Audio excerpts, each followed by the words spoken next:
A young consultant passed me a project proposal for review, and the number one piece of feedback I gave her, I wanted to share in this video to help anyone out there improve their project proposals, but equally this could apply to reports or emails or anything where you've got a lot of technical information you need to convey, and it might be being conveyed to senior people, because she made a mistake that I've seen quite common in young professionals or professionals just getting started out in the workplace. And I wanted to share with you how we fixed it so that hopefully you can find the same improvements in anything you do. So this is a tool that I picked up from the US Navy, I think it was originally. And it's called Bottom Line Upfront, or BLUF, BLUF. Now, the US Navy bottom line up front is, imagine that you're in the Navy and you've got your senior officer there that you're trying to give a report to, a status update to, and you're starting to talk about the details, when this happened, who was involved, and what sort of implication it could have, and how much it's going to cost, and your officer says, no, just give me the bottom line up front. Tell me what the bottom line is first. And that was the lesson from this project proposal, that the young consultant, she'd included a lot of information about the cost of the project and the team that was involved, and what tasks we were going to do and the order we were going to do them in, and how often we were going to get paid for this project. And I said, well, wait a second, because we have to sell this to a client, we need to put it in the client's best interest first. And this will apply whatever stakeholder you have, be it a client or an internal stakeholder, or whoever you're trying to sell this project to. Think about from their perspective and what they want to see in the bottom line, and then put that bottom line up front, BLUF, bottom line up front. Because that's what this proposal needed to cut through all the detail that this young professional was including. She buried the point in a lot of detail. It took reading you had to read the whole document, a 30-page document, before you realized what the benefit for the stakeholder, what the benefit for the client was. And that's why I'm sharing this video, because I want to make sure that in your own proposals, in your own project proposals or business plans or reports, that you're not burying the point amongst all the information, that whoever you're going to present it to, whatever message you want to present to that one key stakeholder or that key group of stakeholders, that you really think about what the bottom line is for them, and then to put that at the front.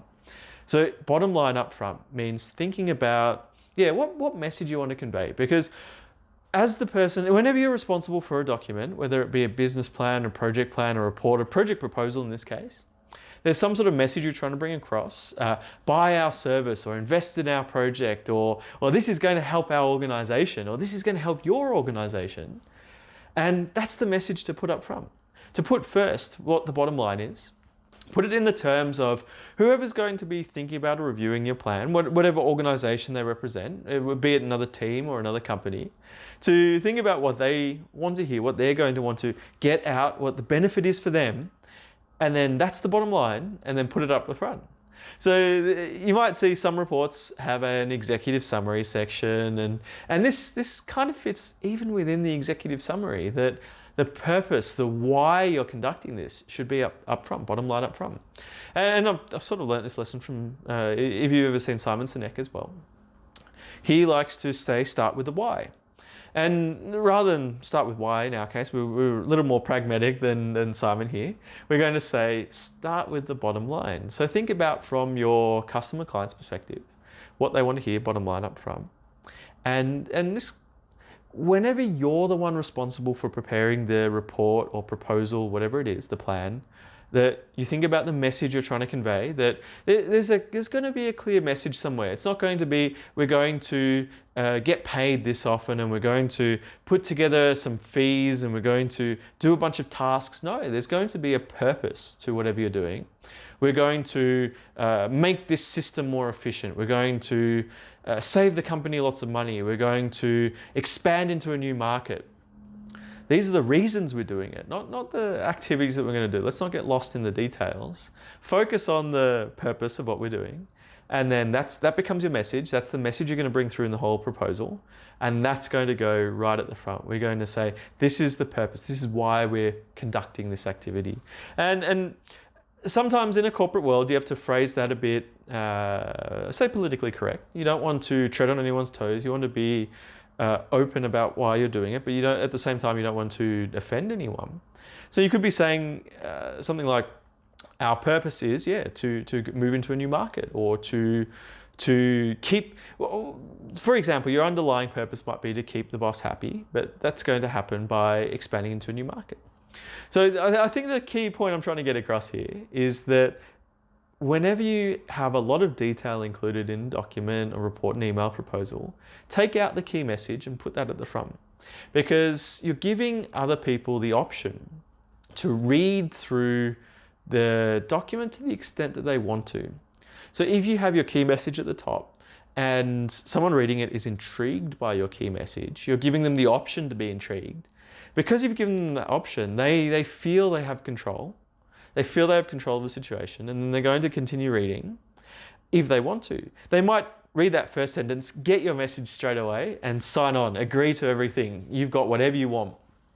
Or they might be intrigued by your message and continue reading. But if you give them a bunch of details, imagine you're the busy executive and you're sitting there and you get a bunch of details in this project proposal, and you say, well, where do I start? What is this all? What is the purpose of activity 1 and activity 2 and activity 3? Why would I buy into this? I don't know what you're talking about. And so they reject it. And that was the lesson I gave to this young professional, and the one I want to share with you guys out there as well, is that make your purpose clear, put it up front, and then everything else will fall into place around it. You give the reader the option to read as little or as much as they like. And by giving them that option, they feel in control. And executives and senior managers like to feel in control. So once they do feel in control, they'll go through, they'll read the detail that they want to read, and then they'll approve. Or alternatively, they'll disapprove, and we have to go back and find out why and address their issues. In fact, identifying their key issues is part of selling your message. If you can identify their issues and sell that your message addresses their issues, put that message up front so that they know their issue is being addressed, then that's how you get a successful project. Every proposal I've ever won, my name's Chris, I'm an engineering consultant, done dozens of proposals over the years. Every proposal I've won has been by selling a project that really addresses the client's issues. To identify what those issues are and then sell a project that really addresses them. So if you're interested in how I can help you solve project proposals, improve your project proposals, or identify client issues, I've often found identifying stakeholder issues is a real challenge. Leave a comment below or hit the like button, and it'll give me an idea of what sort of things you're interested in so that I can make another video addressing that. Particularly if you found this sort of video helpful, hit like. It's something new that I'm trying out, and I'm keen to do maybe a video that explores those client issues. So hit that like button, and I'll put out another video exploring client issues soon. So my name's Chris, and hopefully I'll see you in that video.